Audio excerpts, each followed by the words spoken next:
십자가의 길 오늘 22번째 시간입니다. 오늘은 누가 추장입니까? 라는 제목으로 말씀을 나눕니다. 누가 추장입니까? 옛날 아주 먼 옛날에는 추장이 한 마을을 다스렸어요. 그래서 추장이 곧 그 마을의 왕이고, 추장이 곧 그 마을의 종교고, 추장이 곧 법이었어요. 추장의 말이 곧 법이었어요. 그래서 그 마을의 추장이 왕 같은 존재고, 그의 말이 법이고, 그의 그날 기분이 그 마을 전체의 기분이었어요. 그래서 추장이 기쁘면 마을 사람들도 기뻐했고, 추장이 화나면 마을 사람들은 조용했습니다.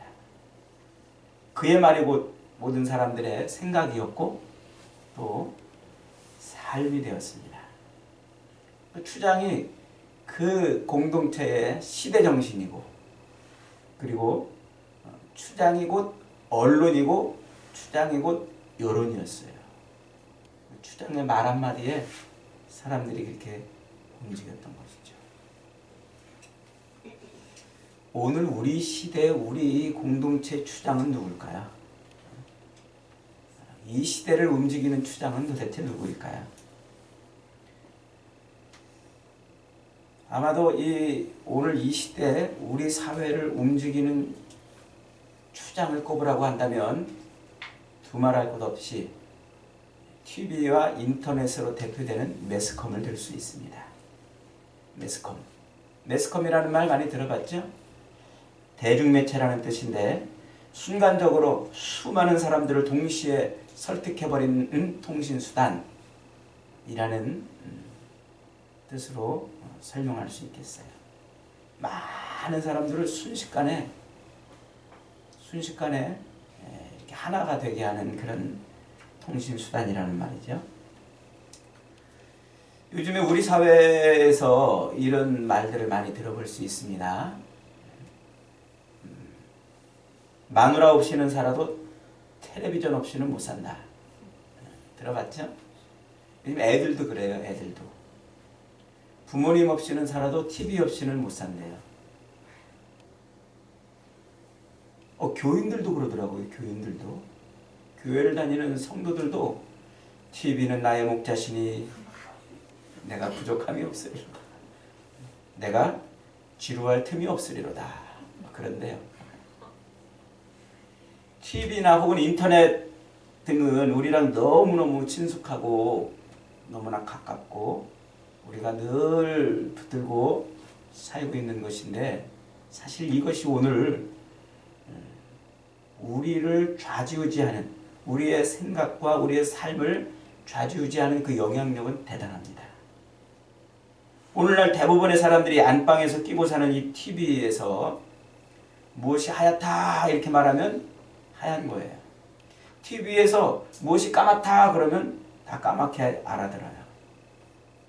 그러니까 TV에서 웃으면 사람들도 따라서 웃고, TV에서 울면 사람들도 따라서 울어요.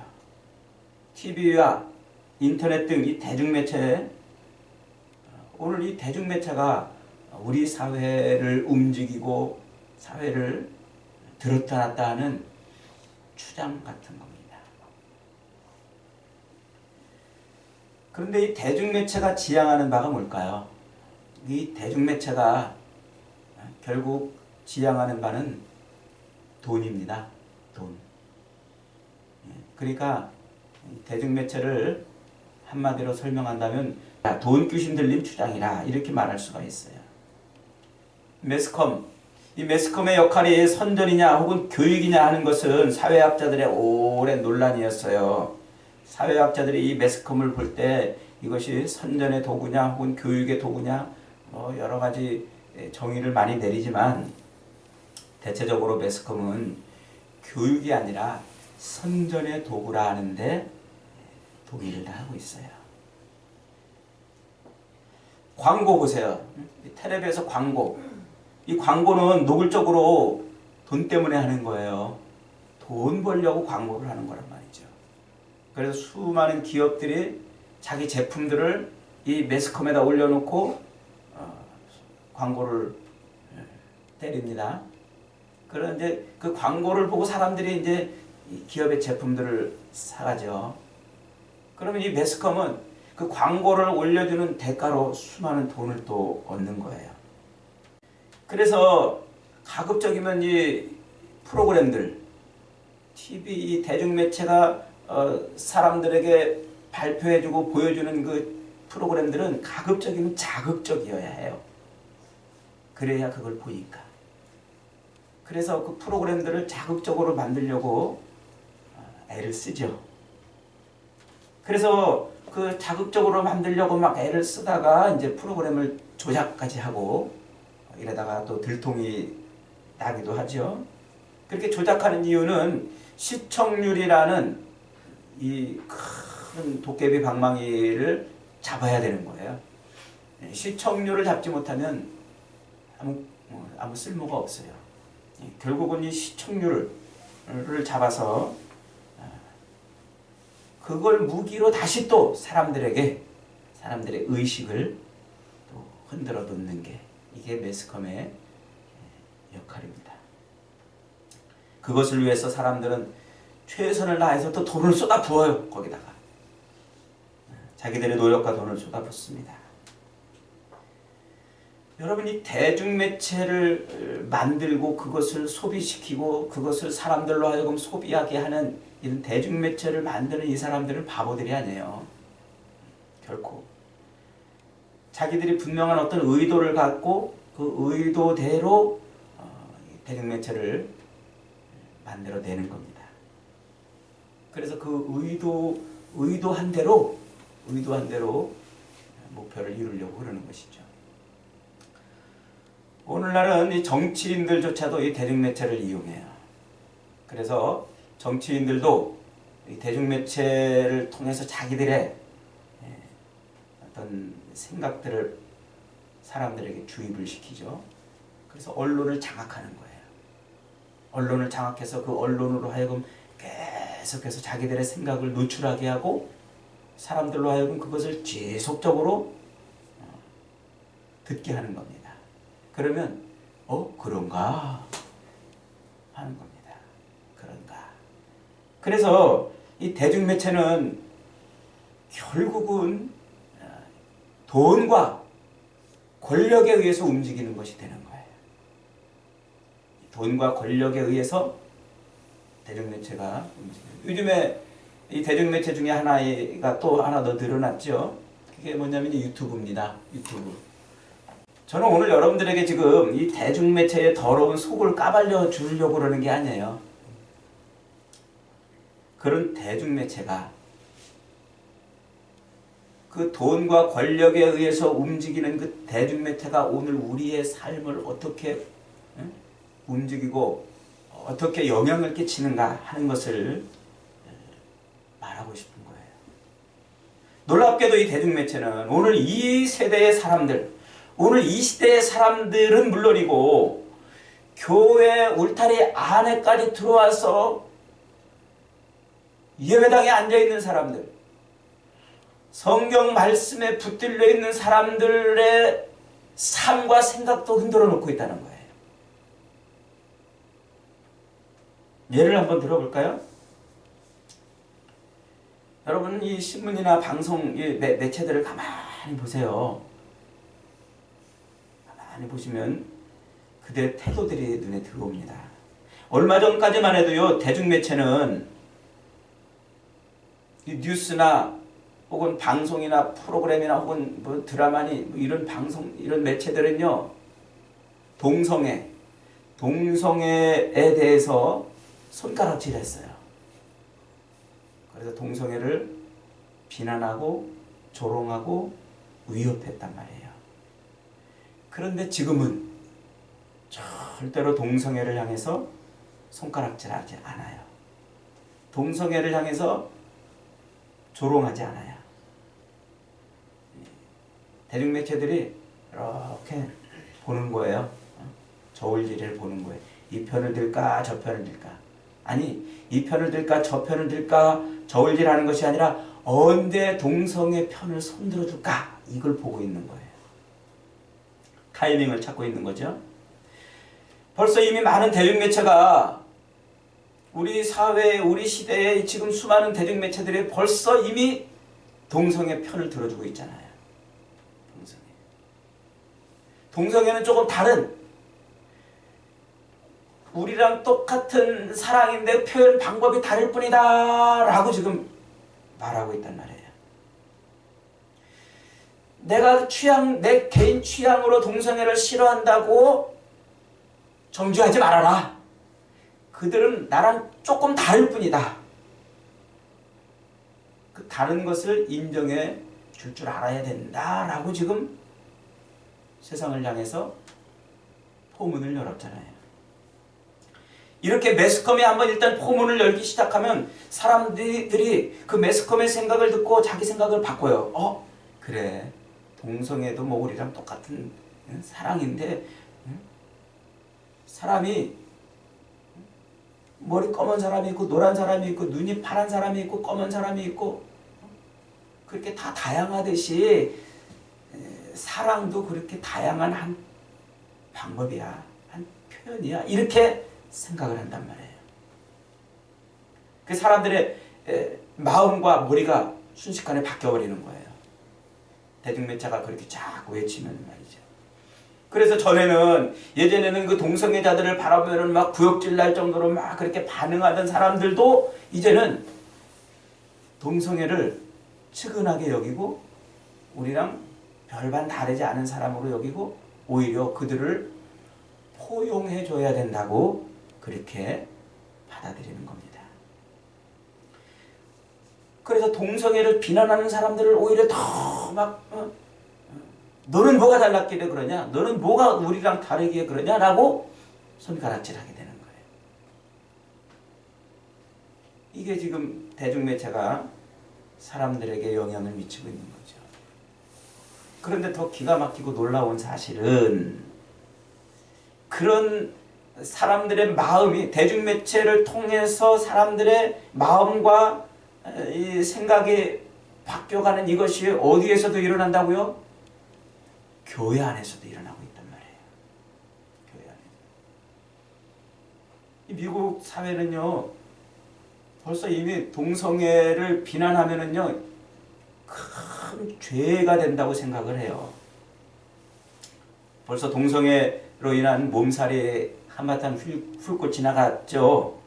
이제는 교회 안에서조차 동성애자가 목사가 될 수 있느냐 없느냐 요거 가지고 논란을 하고 있어요. 동성애가 죄다 아니다 이 문제는 이미 벌써 물 건너갔어요. 그건 이미 동성애를 죄라고 규정하는 자체가 죄라고 지금 말하고 있어요. 오히려 이제는 더 나아가서 동성애자가 목사가 될 수 있느냐 없느냐 요거 가지고 지금 미국은 지금 흔들리고 있단 말이죠. 그래서 동성애자를 비난하는 설교를 하면 즉시로 그 목사는 고발당해가지고요. 법정에 쓴단 말이죠. 여러분 우리가 주목하고 우리가 바라봐야 될 점이 바로 이겁니다. 왜? 세상을 움직이고 세상 사람들의 가치관을 끌고 가고 있는 그 대중매체에 의해서 교회도 흔들리고 있느냐 하는 말이죠. 왜 교회 아니건 교회 바뀌건 모두가 다 이 대중매체에 의해서 흔들리고 있느냐 하는 것입니다. 왜 똑같은 주장이 교회 밖의 주장이나 교회 안의 주장 왜 같은 주장이 성도들을 다스리고 있냐는 거죠. 어떻게 세상 음료의 술에 취한 매스컴이 교회 안에까지 들어와서 추장 노릇을 하고 있느냐 하는 점을 오늘 설교에서 지금 다루고 있는 겁니다. 참 기가 막힌 건요. 안타까운 것은 오늘날 이 교회는 교회에서 외쳐지고 있는 이 설교나 교회의 이 말씀은 가정 안으로 침투하지 못해요. 그래서 교회에서 아무리 가정의 삶을 바꾸려고 애를 써도 가정의 삶이 변하지 않아요. 그런데 안방에다가 딱 모셔드린 텔레비에서 한마디 하면 가정이 바뀌어요. 텔레비에서 한마디 하면 가족들 삶이 바뀌고 가치관이 바뀌고 삶이 바뀌는 거예요. 마치 가나안 땅을 정복하러 들어갔던 그 이스라엘 백성들이 가나안 그 바알의 문화를 배척해내고 하나님의 문화를 세우는 데 실패하고 오히려 그 바알의 문화를 그대로 다시 받아들인 것처럼 되어버린 거죠.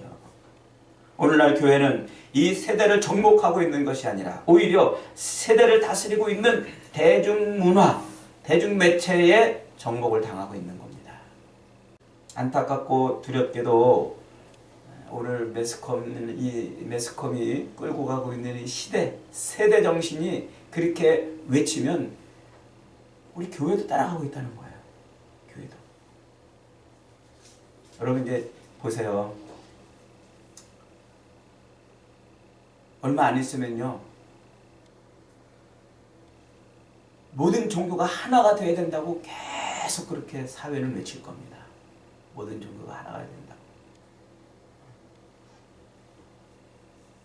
그래서 종교 일치 운동이 자꾸 일어날 거예요. 종교 일치 운동이. 그런데 거기에 이제 누가 같이 춤춘다고요? 교인들도 같이 춤을 출 거예요. 교인들이라고 말하는 신자, 성도라고 말하는 그 많은 사람들도 이제 들고 일어나서 같이 그 장단에 춤을 출 겁니다. 여러분, 지금 이 세대를 다스리고 있는 그 추장이 어떻게 교회 안에까지 들어와서 그런 일을 하고 있는 것입니까? 말이 나온 김에 하나 더 언급을 해볼게요. 요즘 우리나라 출산율이 거의 0.9 얼마라고 그러는데 한 가정이 두 사람이 결혼하면 애가 한 명도 안 나온다는 얘기예요. 그러니까 두 사람이 결혼해가지고 애를 한 명씩이라도 낳아야 유지가 되는데 두 명 나면은 이제 조금 더 인구가 많아지고 세 명 나면 더 많아지는데 한 명도 안 나니까 인구가 점점 줄어들고 있잖아요. 그래서 지금 정부에서도 이 애를 많이 낳게 하려고 지금 골머리를 쓰고 있지만 안 낳아요. 사람들이. 젊은이들이 결혼해서 애를 안 낳아요. 왜 안 낳을까요? 왜? 이 젊은이들이 결혼해가지고 애들을 왜 안 낳을까요? 어느 틈엔가 우리도 애를 낳으면 살기 힘들다는 이 매스컴이 부추긴 세대 정신에 물들어버렸어요. 애를 많이 낳으면 힘들다고. 애 하나를 키우는데 얼마나 많은 비용이 들어가고 애 하나를 키우는데 얼마나 힘들고 애 하나를 키우는데 얼마나 고통스럽지 않으냐는 그 세대가 외친 그 매스컴이 부추긴 그 말이 사람들의 머리를 사로잡은 거예요. 그래서 애 많이 낳으면 어떻게 된다? 힘들다. 먹고 살기 힘들고 고통스럽다. 편하게 살려면 애 안 낳는 게 제일 편해. 해서 애를 안 낳기 시작하는 거예요. 그게 지금 교회 울타리 안으로 들어와서도 성도들도 지금 그러고 있단 말이에요. 성도들까지도. 그래서 성도들도 애 안 낳는 그런 일에 아무 생각 없이 동참을 하고 있어요. 생육하고 번성하라. 자식은 우리 인생의 복이다. 이런 하나님의 말씀은 내동댕이치고 애 낳으면 힘들고 고통스럽다. 애 낳으면 몸매가 망가진다. 이런 세대가 외친 그 말에 사로잡혀서 교회 안에 있는 성도들마저도 애를 안 낳고 있는 거예요.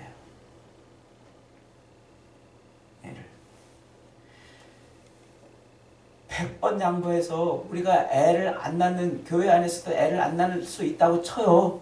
그러나 성도들이 애를 안 낳는 것은 먹고 살기 힘들고 애들 뒤치다거리 하는 게 힘들고 내 몸매 망가지는 게 힘들고 내 노후 생활하는 게 힘들어서 애를 안 낳는 게 아니라 하나만 낳자. 그리고 내 나머지 에너지를 가지고 사회를 위해서 더 많은 불쌍한 아이들을 위해서 내 에너지를 쏟아보자. 이런 정신을 갖고 애를 안 낳는다면 받아들일 수가 있어요. 근데 그게 아니잖아요. 세상 사람들하고 별로 아니 하나도 다르지 않은 그 가치관, 그 생각에 같이 따라서 애를 안 낳은 거예요. 이 세대가 가르치면 이 세대가 가르치는 대로 먹고 사는 것 힘들까봐, 양육하고 애들 키우는 거 힘들까봐, 노후 생활 힘들까봐 애를 안 낳고 있는 거예요. 이게 얼마나 불신앙적이고 얼마나 이기적인 거냐 말이죠. 도대체 오늘 교인들은, 도대체 오늘 교회는 누구를 섬기고 누구의 말을 듣고 누가 추장입니까? 교회 안에서.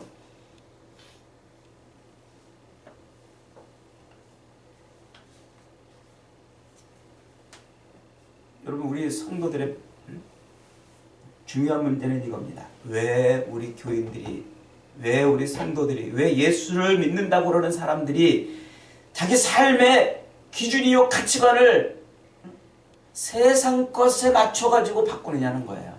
세상 것에 맞춰서. 지금 우리 마음을 지배하고 있는 게 뭐냐는 거죠. 진실로 성도들의 마음을 지배하고 있는 것이 예수님인지 아니면 세상의 가치관인지, 하나님의 말씀이, 성경이 그들의 삶의 가치관으로 분명히 자리 잡아서 하나님의 말씀이 성경대로 살고 있는지, 아니면 세상 사람들이 살고 있는 가치관을 따라 살고 있는지, 그걸 들여다보자는 겁니다. 지금 여기 여러분의 마음을 딱 까놓으면은 여러분 안에 삶의 가치관은 뭡니까? 여러분은 지금 누구를 추장으로 섬기고 있습니까? 여러분, 오늘 이 시대를 다스리고 있는 추장과 교회를 통치하고 있는 분은 분명히 다른 분이신 것을 믿으시기 바랍니다. 안방에 텔레비전을 모시고 살고 있지만 그것이 아무리 우리의 삶과 밀접하고 우리가 그것을 매일매일 붙들고 살고 있지만 우리의 삶의 가치관과 삶의 철학을 움직이는 것은 TV가 아니고 예수님이셔야 된다는 겁니다. 우리를 조롱하고 우리 인생을 이용해가지고 돈과 쾌락과 권력을 움켜쥐으려고 움켜잡으려고 하는 그 대중매체에 우리가 흔들리면 안 된다는 거예요. 우리는 그것을 친구로 여기면 안 됩니다. 이 세대는 우리가 정복해야 될 가나안 땅이에요. 만일 우리가 정복하지 않으면 그들이 우리를 정복해버리는 것입니다. 벌써 이미 한국교회는요, 이미 대중매체에 상당히 많이 정복을 당해버렸어요. 어느덧 교회 안에도 돈이 최고가 되어버렸고, 어느덧 성도도 하나님의 말씀보다는 돈이 우선이 되고 예수 그리스도보다는 세상에서의 쾌락과 명예가 더 중요해져 버렸어요. 뼈아픈 대목입니다. 뼈아픈 대목. 우리 주님이 이 세상에 오셔서 줄기차게 그 짧은 공생애를 사시면서 줄기차게 치르신 전쟁 중에 하나가 바로 이 세대와의 전쟁입니다. 오늘 본문에 나오는 바리새인들은, 그리고 사두개인들은 그 당시의 사람들을 움직이던 세대의 주장들이었어요. 사두개인들은 권력으로, 바리새인들은 삶의 가치관으로 사람들을 움직이기 시작했어요. 그들이 곧 언론이고 그들이 곧 여론이었습니다. 예수님은 늘 이들에게 도전을 받으셨어요. 이들이 예수님께 와가지고 항상 시비를 걸고, 예수여 우리에게 표적을 좀 보여다오. 네가 메시아냐? 표적을 좀 보여다오. 네가 하늘로부터 온 자냐? 그러면 우리에게 표적을 좀 보여다오. 도전을 했습니다. 예수님은 이 사두개인들이나 혹은 바리새인들로 대표되는 그 세대를 향해서 통렬한 말씀을 하고 계신 것이죠. 누가 우리를 다스리고 우리가 의지해야 될 주장인가를 분명하게 말씀해 주셨어요. 바리새인들이 예수님께 구한 것이 무엇입니까? 하늘로부터 오는 표적입니다. 하늘로부터 오는 표적. 네가 진정 메시아냐? 네가 이 땅에 온 진정 메시아냐? 그러면 하늘로부터 온 표적을 좀 보여달라는 거예요. 두 가지죠. 하나는 네가 하늘로부터 온 약속하신 메시아라면 그것을 증명하는 능력을 발휘해보라는 거예요. 그리고 또 하나는 하늘에서 만나가 내리고 별이 떨어지고 달이 어두워지는 이런 등의 기적을 보여달라는 것이죠. 기적을. 어쨌든 네가 하늘로부터 온 메시아라면 우리랑 다른 특별한 능력이나 기적을 좀 보여다오 하는 것입니다. 여러분, 오늘 우리 시대의 이 세대도 오늘 우리에게 동일한 것을 요구하고 있어요. 동일한 것을. 그래서 늘 우리 그리스도인들에게도 그런 표적을 좀 보여달라고 지금 이 시대는 외치고 있는 겁니다. 오늘 이 세대가 우리에게 요구하는 표적은 무엇입니까? 하늘에서 만나가 내리고 병자가 벌떡벌떡 일어나는 이런 것도 중요한 표적이겠습니다마는, 그러나 그런 것보다 더 중요하게 요구하고 있는 것이 있어요. 오늘 이 세대는 그런 것에 관심이 없어요. 왜냐하면 철저하게 세속화된 사회이기 때문에 그래요. 무슨 사회? 세속화된. 세상과 별반 구분이 안 되고 다를 것이 없는 그런 사회. 그런 사회.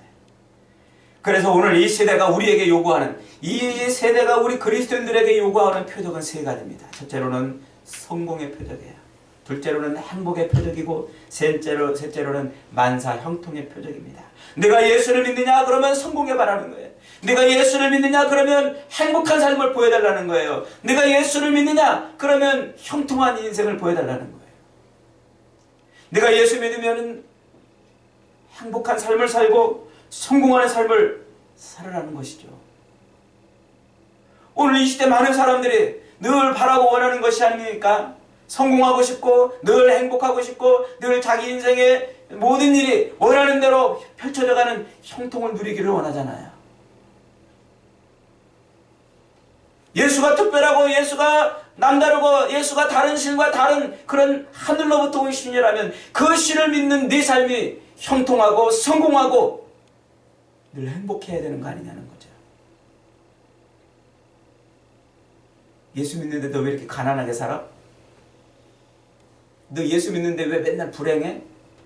예수 믿는데 너 맨날 네 삶이 그렇게 힘들어? 예수가 하나님이라며?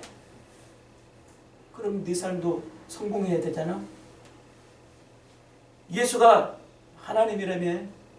네 삶이 그러면 고난과 고통의 삶이 아니라 늘 바라고 원하는 것을 얻는 삶이어야 되잖아? 라고 요구한다는 겁니다. 여러분, 이런 도전에 속으면 안 돼요. 이런 도전에 속으면 우리는 믿음을 잃어버려요. 하나님이 우리에게 요구하시는 것은 우리 인생의 진짜 성공은 돈이 많아서 또 출세해서 남들보다 많은 권력을 움켜줘서 성공하는 것이 아니고, 하나님이 보실 때 우리 인생의 진짜 성공은 우리가 하나님 말씀대로 사느냐 살지 못하느냐. 하나님 말씀대로 사느냐 살지 못하느냐가 우리 인생의 성공의 기준입니다. 하나님과 이웃을 섬기며 사는 것이 우리 인생의 진짜 삶이라는 사실이죠. 고난의 길일지라도, 어렵고 힘들고 가시밭길이라도 그 길이 십자가의 길이라면 포기하지 않는 겁니다. 그게 오늘 우리의 삶의 기준이 되고 철학이어야 돼요. 우리 교회 여기 철학을 적어놨잖아요. 바르게 사는 것이 성공이에요. 돈 많이 벌어 사는 것이 성공이 아니고, 권력을 쥐고 사는 것이 성공이 아니고, 하나님 말씀대로 바르게 사는 것이 성공이고, 이웃을 섬기며 사는 게 행복이에요. 그저 내 욕망과 욕심 채우며 사는 것이 행복이 아니라, 그리고 예수님 믿는 것이, 십자가의 길을 가는 것이 형통입니다. 여러분, 우리 그리스도인들은 그걸 보여주는 사람이에요. 그리스도인들은 그 길을 가는 사람이고, 그리스도인들은 바로 예수가 우리 삶의 진실한 통치자요, 왕이요, 주장임을 보여주는 거예요. 오늘 이 시대는 끊임없이 우리에게 요구해요. 야, 너네는 왜 우리랑 다르게 사냐? 우리랑 똑같이 살아라. 똑같이 살아라. 다른 성경에 보면 예수님이 오늘 이 시대의 도전에 대해서 이렇게 설명하십니다. 이 세대는 꼭 시장에서 놀이하다가 다투며 불평하는 애들과 같도다. 이렇게 말씀하세요. 당시에, 예수님 당시에 애들 놀이 중에 이런 놀이가 있었어요. 한쪽 애들이 막 피리를 불면요, 다른 애들은 그 피리 소리에 맞춰서 막 춤을 춰야 했어요. 그리고 또 한쪽 애들이 막 곡을 하는 흉내, 막 이렇게 슬피 우는 그런 흉내를 내면은 다른 한쪽은 그 곡 소리에 맞춰가지고 막 아이고 아이고 이러면서 가슴을 치고 같이 슬퍼해주는 그런 놀이가 있었어요.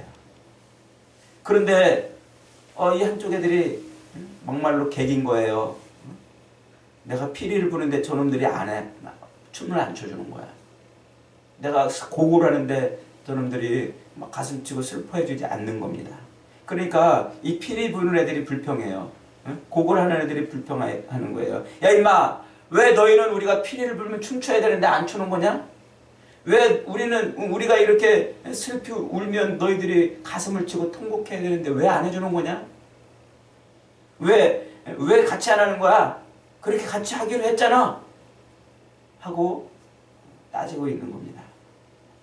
그랬더니 예수님께서 그 애들 장난에 빗대어서 이 세대를 책망하시는 것이 그거예요.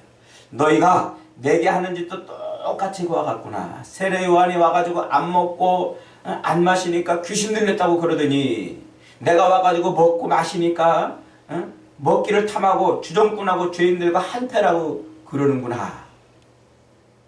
라고 지금 말씀하고 있습니다. 이게 무슨 말일까요? 그러니까 예수님 당시의 세대들이 예수님에게 요구하는 거예요. 예수야! 우리와 같은 장단에 놀아주고 우리와 같은 장단에 춤을 춰다오. 너도 우리와 함께 어울려다오. 왜 너만 특별하다는 듯이 그렇게 행동하냐? 라고 하는 것이죠. 여러분, 이게 지금 오늘 우리 그리스도인들이 당면한 문제예요. 세상 사람들이 우리 교인들을 향해서 왜 니네만 특별해?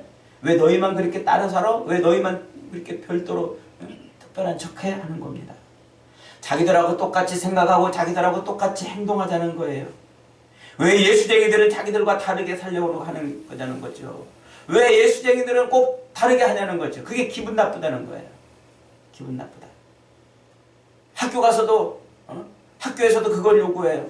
직장에서도 그걸 요구해요. 그래서 예수 믿는 사람들이 직장 가가지고 예수 믿는 티를 내려고 그러면 너는 왜 다르게 했냐고 그러는 겁니다. 오늘 이 시대가 지금 그런 걸 교회에 요구하고 있잖아요.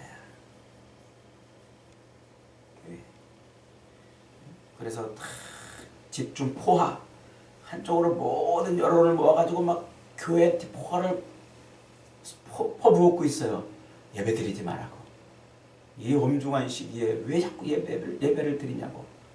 예배를 드리면은 갑자기 감염자가 폭발한다고 계속 지금 얘기를 하고 있는 거예요. 자기들은 식당 가서 마스크 벗고 카페 가서 죽치고 앉아가지고 먹을 거 다 먹고 할 거 다 하고 놀러 다닐 거 다 하면서 교회 와가지고 이렇게 마스크 쓰고서 예배드리는 이것조차 못하게 그러는 거죠. 그때 그 질병관리본부 그 담당자가 나와가지고 발표했잖아요. 교회 예배 중에는 감염자가 하나도 없다는 거예요. 교회 예배 중에는 감염자가 하나도 없다고 그 질병관리본부 그 담당자가 나와서 공식적으로 발표를 했잖아요. 그 100번 토론인가 나와가지고. 근데 언론이나 이 세대 사람들은요, 다 대면 예배 드리면 큰일 날 것처럼 그냥. 그러니까 교회 안에서도 서로 이제 막 갈등하는 거예요. 대면 예배 드리면 막 큰일 날 것처럼 하는 사람도 있고 막. 여러분, 우리는 그리스도인입니다. 그리스도인은 세상의 여론에 따라 움직이는 사람이 아니고 하나님 말씀 따라 움직이는 사람이에요. 아멘. 그리스도인은 세상 사람들이 외치는 그 외침에 부안해동하는 사람이 아니고 그리스도 예수의 십자가를 붙들고 사는 사람이에요. 아멘. 그리스도인은 예수님을 왕으로 자기 삶의 왕으로 섬기는 사람이에요. 그러니 세상 사람들하고 같이 출 수가 없어요. 거기에 따라서 살 수도 없고요. 세상을 이겨야 됩니다. 아멘. 세상을 이겨야 돼요. 세상을 넘어서야 돼요. 그들과 확실히 다른 그런 삶을 살아야 돼요. 그게 거룩한 삶이에요. 내 욕망과 욕심과 두려움과 이기심을 기꺼이 내던지고 오직 그리스도 예수의 십자가에 나를 매달고 살 때 세상을 이길 수가 있어요. 우리는 그 어떤 것으로도 세상을 이길 수 없어요. 우리가 돈이 많아서 세상 사람들이 이길 수 있습니까? 내가 머리가 뛰어나고 내가 많이 배워서 세상 사람들보다 높아질 수 있습니까? 아닙니다. 세상 사람들은 다 욕망과 욕심과 이기심과 정욕을 채우려고 몸부림치고 너를 죽여서라도 내가 살려고 벌부덩치고 있는 그런 삶을 사는데 그 속에서 내가 너를 살리기 위해서 내가 죽는 그 삶을 살 때 우리는 세상을 이기는 것입니다. 그게 십자가의 삶인 거예요. 그게 십자가의 삶. 여러분, 세상의 대중매체들은 우리의 추장이 아닙니다. 대중매체, TV 이런 것들은 우리 삶에 영향을 미치게 해서는 안 됩니다. 우리의 추장은 오직 십자가에서 우리를 위해서 죽으신 예수님이십니다. 아멘. 그분을 붙들고 그 십자가를 짊어지고 살아갈 때 그때 우리는 세상을 이기는 거예요. 세상 사람들이 살아가는 것처럼 늘 무엇을 먹을까, 무엇을 마실까, 무엇을 입을까 인생의 그 삶의 짐들을 짊어지고 산다면 우리는 세상 사람들과 별반 다르지 않을 거예요. 주님은 우리에게 이렇게 말씀하셨습니다. 수고하고 무거운 짐진 자들아 다 내게로 오라. 내가 너희를 쉬게 하리라. 인생의 짐을 주님께 맡기세요. 삶의 짐을 주님께 맡기세요. 그 모든 짐을 주님께 맡기고 우리의 어깨, 세상의 삶의 짐이 짓눌려 있던 이 어깨 위에는 주님의 십자가를 짊어질 때 그때 우리는 세상을 이기는 사람이 되는 겁니다. 사랑하는 여러분, 시대가 점점 더 악해져 가고 있습니다. 주님 오실 때가 가까워졌다는 말입니다. 삶의 짐을 짊어지고 세상 사람들처럼 허우적거리며 사는 것이 아니고 그 모든 짐을 다 내려놓고 십자가를 짊어져 세상을 이기고 오직 그리스도 예수의 통치를 받는 그런 인생을 살아가기를 주님의 이름으로 축원합니다. 아멘. 아멘.